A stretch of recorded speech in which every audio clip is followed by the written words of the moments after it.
Chicken noodles.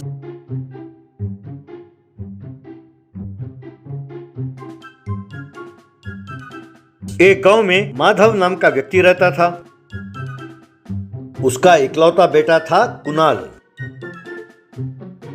Madhav की इच्छा थी कि वो अपने बेटे को फॉरेन में पढ़ाए, लेकिन कुणाल को पढ़ने की इच्छा बिल्कुल नहीं थी। एक दिन जब माधव दफ्तर से घर लौटा, पिताजी, बहुत देर से मैं आप ही का इंतजार कर रहा हूँ। मैंने खास आपके लिए पकोड़े बनाए हैं, गर्मा गर्म है, कहकर प्लेट में पकोड़े लाकर दिया। माधव ने अपनी पत्नी संगीता की ओर देखा। क्या बात है, आज हमारे साहब का प्रोग्रेस रिपोर्ट आया है क्या? इससे पहले कि संगीता कुछ कहती, अरे वाह पिताजी, आपने एकदम ठीक पकड़ लिया। ये लीजिए, यही है, आप इसमें साइन कर दीजिए। माधव ने प्रोग्रेस रिपोर्ट देखा। जब तुमने प्यार से पकोड़े खिलाए तभी मैं जान गया था बेटा कि जरूर ऐसा कुछ होगा। ये कैसे मार्क्स लाए हो बेटा? एक सब्जेक्ट में भी तुमने 40 से ज्यादा मार्क लिया ही नहीं। कहकर कुणाल के कान खींचे। मेरे दोस्त हरिदास के बेटे चिंटू को देखो, वो हर सब्जेक्ट में 80% से ज्यादा मार्क्स लाया है। अगर तुम्हारे मार्क्स के बारे में किसी को पता चला तो मेरी इज्जत तो जाती रहेगी ना। ये बात नहीं है कि तुम होशियार नहीं हो, लेकिन पढ़ाई में ध्यान नहीं देते हो बेटा। तुम अपनी माँ को रसोई में जाने नहीं देते और खुद अजीब अजीब पकवान बनाते रहते हो। अगर सबको तुम्हारे बारे में पता चल गया तो मेरी तो बेइज्जती हो जाएगी। मैं सबसे डींगे मारता रहता हूँ कि मैं अपने बेटे को फॉरेन में पढ़ाऊंगा। तुम मेरे दर्द को कब समझोगे बेटा? कहकर सिर पीट लिया। कई साल बीत गए। कुणाल बड़ा हो गया। उसने केवल पास मार्क्स लेकर डिग्री की पढ़ाई पूरी की। माधव अपने दोस्त ईश्वर से, यार ईश्वर, तू तो मेरे बेटे कुणाल के बारे में जानता ही है ना यार। अगर वो यहीं रहा तो वो मेरी बात बिल्कुल नहीं सुनेगा। मैं उसे किसी तरह फॉरेन में पढ़ाकर उसे बड़ी नौकरी करते हुए देखना चाहता हूँ। उसने जो मार्क्स प्राप्त किए हैं उसे अमेरिका और ऑस्ट्रेलिया में तो सीट मिलने से रही। इसे किसी तरह कम से कम नेपाल भेजने का बंदोबस्त करो। मैं कम से कम सबसे ये तो कहूंगा कि मेरा बेटा फॉरेन में है। ईश्वर ने कुणाल को नेपाल भेजने का प्रबंध किया। पिताजी के जबरदस्ती से कुणाल नेपाल गया।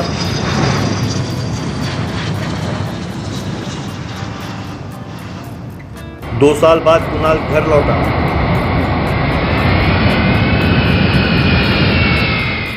माधव और संगीता बहुत खुश हुए।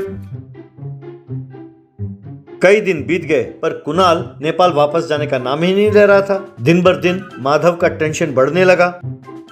एक दिन माधव ने हिम्मत करके, बेटा कुणाल, तुम्हें घर लौटे हुए 2 महीने से ज्यादा हो गए हैं। तुम्हारे दफ्तर वालों ने तुम्हें इतनी दिन की छुट्टी दे दी। तुम वापस लौटकर कब ज्वाइन कर रहे हो? मैं तो नौकरी छोड़कर यहाँ आया हूँ पिताजी। मैं वापस नहीं जा रहा। मैं यहीं कोई छोटा धंधा कर लूंगा। मैंने बैंक लोन के लिए अप्लाई किया है। वो लोन मिलते ही मैं धंधा शुरू कर दूंगा। माधव बड़े चाव से, कैसा बिजनेस बेटा? कोई सॉफ्टवेयर कंपनी खोल रहे हो? आप हमेशा जल्दबाजी करते रहते हैं पिताजी। कुछ दिन रुकिए, आपको पता चल जाएगा। कुछ दिनों बाद कुणाल ने एक ठेले पर नूडल्स का धंधा शुरू किया।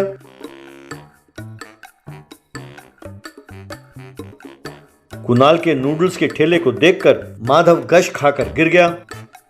थोड़ी देर बाद अपने आप को सुधार कर, ये क्या बेटा, तुम इसी बिजनेस के बारे में बात कर रहे थे? मेरे दोस्त हरिदास के बेटे को देखो, वो अमेरिका में सॉफ्टवेयर कंपनी में नौकरी कर रहा है। अगर उसे तुम्हारे बारे में पता चल गया तो मेरी तो बेइज्जती हो जाएगी। अगर तुम्हें यही धंधा करना था तो किसी और देश में कर लेते बेटा। कम से कम मैं लोगों को ये तो कहता कि मेरा बेटा फॉरेन में है। तुम वहाँ कुछ भी करो, यहाँ किसी को पता नहीं चलेगा।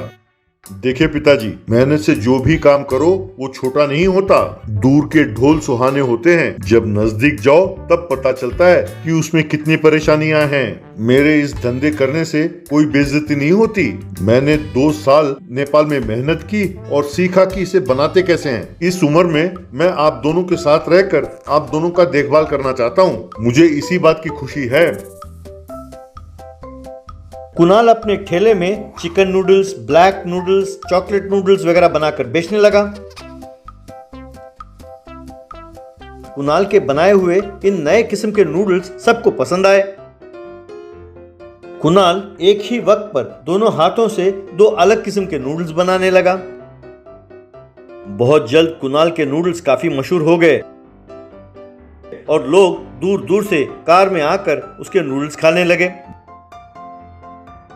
बहुत जल्द कुणाल को काफी लाभ हुआ। उन लाभ के पैसों से कुणाल ने 2 रेस्टोरेंट खोले।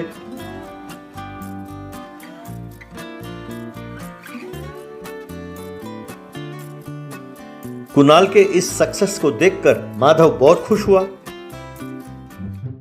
कुछ दिनों बाद माधव कुणाल से, मुझे माफ कर दो बेटा, मैं तुम्हारे बचपन से ही अपने दोस्त के बेटे चिंटू के साथ तुम्हारी तुलना करता था।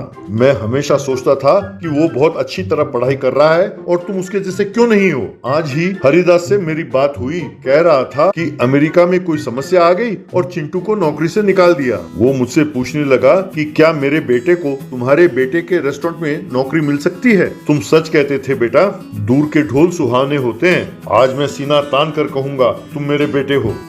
माधव में आए इस बदलाव को देखकर संगीता और कुणाल बहुत खुश हुए। Monkey milk bottle thief.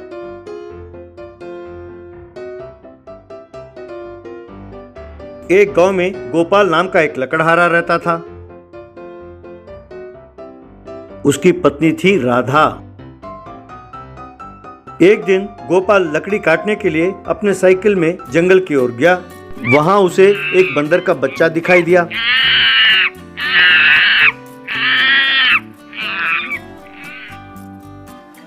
Gopal ने उसे एक रोटी का टुकड़ा दिया। शाम को गोपाल ने जो लकड़ी काटे उसे साइकिल के पीछे बांधा। वो बंदर भी उसके साइकिल पर चढ़कर बैठ गया।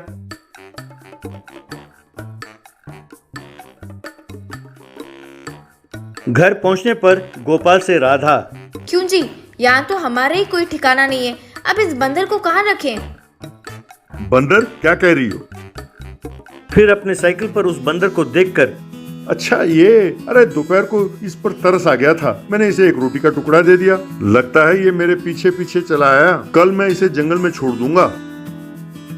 यूं गोपाल ने उस बंदर को कई बार जंगल में छोड़ा, पर हर बार वो बंदर वापस लौट आया। लगता है इसे आदत पड़ गई है। इसे जंगल में मिलने वाले फलों से ज्यादा अपने घर का खाना अच्छा लगता है। चलो कोई बात नहीं, हमारे साथ साथ ये भी एक टुकड़ा खा लेगा। अब इसे रहने दो यहीं पर, कोई बात नहीं। उस दिन से उस बंदर को वे पालने लगे। उसका नाम मुन्नी रखा। यूं कुछ दिन बीत गए। गोपाल और राधा की एक बिटिया हुई। शादी के हुए कई सालों बाद उनकी आम बच्ची हुई। ये सब मुन्नी के वजह से ही। यही सोचकर गोपाल और राधा बहुत खुश हुए। कुछ सालों बाद गोपाल का पैर टूटा और वो जंगल लकड़ी काटने जा नहीं पाया। तब वो दाने दाने के मोहताज हो गए। एक दिन बच्ची बिलक बिलक कर रो रही थी। राधा ने बहुत कोशिश की, पर बच्ची का रोना बिल्कुल बंद नहीं हुआ। राधा, ओ राधा, अब बिटिया यूं बिलक बिलक कर क्यों रो रही है? जरा देखो तो सही। एक हफ्ते से ठीक से खाया नहीं तो बच्चे को दूध कैसे पिलाऊंगी? इसीलिए बच्ची भूख के मारे रो रही है। 2 दिन से पड़ोस से दूध मांगकर बच्ची को पिला रही हूँ। आज फिर मांगने के लिए मेरा दिल नहीं कर रहा है, इसीलिए मैं गई नहीं। समझ में नहीं आता कि क्या करूँ। मैं कोई काम ढूंढना चाहती हूँ, पर आपको और बच्ची को छोड़कर मैं कैसे जा सकती हूँ? यूं कहकर वो दुखी हो रही थी। मुन्नी ने ये सब कुछ सुना। उसने सोचा कि किसी न किसी तरह इनकी मदद करनी चाहिए। मुन्नी उस गांव के सरपंच रूपचंद के पास गई, जिन्हें गोपाल हर रोज लकड़ी काटकर बेचता था। मुन्नी सरपंच के घर के दीवार को फांदकर वहां बंधे हुए गाय के पास गई। एक बोतल उठाया और उसमें वो गाय के दूध ढोने लगी। फिर उस दूध को ले जाकर पालने में लेटी हुई बच्ची को उसने पिलाया। बच्ची का रोना बंद होते देख राधा ने बच्ची की ओर देखा। मुन्नी को बच्ची को दूध पिलाते हुए देखकर राधा हैरान हुई। ये दृश्य देखकर गोपाल और राधा के आंखें भर आईं। हमने इसे रोटी के 2 टुकड़े दिए तो ये हमें इतनी वफादारी दिखा रहा है। इस तरह मुन्नी हर रोज बोतल में दूध लाकर बच्ची को पिलाने लगी।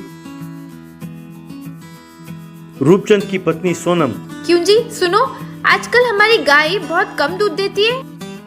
लगता है उसे चारा ठीक से नहीं डाल रहे हो, जरा ध्यान रखो। सुनो जी, मुझे तो लगता है कोई दूध चोरी कर रहा है, क्योंकि उस गाय को मैं ही हर रोज चारा डालती हूँ। लेकिन दरवाजे तो बंद रहते हैं, तो घर के अंदर कोई आता कैसे होगा? आज इस बात का पता चल जाएगा। यूं रूपचंद और सोनम पहरा देने लगे। थोड़ी देर बाद मुन्नी वहां आई और बोतल में दूध धोने लगी। रूपचंद एक बड़ा डंडा उठाकर जाने लगा। रुकिए, ये कोई इंसान नहीं, देखते हैं ये क्या करता है। यूं सोनम और रूपचंद मुन्नी के पीछा करने लगे। मुन्नी सड़क पर चलते चलते गोपाल के घर पहुंची। पालने में लेटी बच्ची को दूध पिलाने लगी। उस दृश्य को देखकर रूपचंद गोपाल से गुस्से में, क्यों रे, अपने बंदर को चोरी करना सिखाकर मेरे घर भेजता है? वो हर रोज हमारे गाय का दूध चुराता है। जरा रुको जी, क्या ये सब देखकर आपको लगता है कि ये चोरी का काम है? जो गोपाल हर रोज हमें लकड़ी देता है, उसकी टांग टूट गई और वो यहाँ पड़ा हुआ है। इनकी हालत इतनी खराब है कि ये बच्चे को दूध भी नहीं पिला सकते। उनके पाले हुए बंदर से ये सब देखा नहीं गया, इसीलिए उसने ऐसा काम किया। अरे वो तो बेचारा जानवर है, उसके मन में जो रहम है वो हम इंसानों में नहीं रहा। हम गोपाल को कई सालों से जानते हैं, हमें पता था कि उसकी टांग टूट गई है, फिर भी हमने उसके लिए कुछ नहीं किया। ये हमारे लिए शर्म की बात है। हाँ सोनम, तुम बिल्कुल ठीक कहती हो। सुनो गोपाल, मेरी बातों का बुरा ना मानना। जब तक तुम ठीक ना हो जाओ, तुम्हारी बेटी के लिए दूध मेरे घर से हर रोज आएगा। इतना ही नहीं, महीने भर के लिए किराने का सामान भी तुम्हारे घर पहुंच जाएगा। ये बात सुनकर गोपाल और राधा बहुत खुश हुए।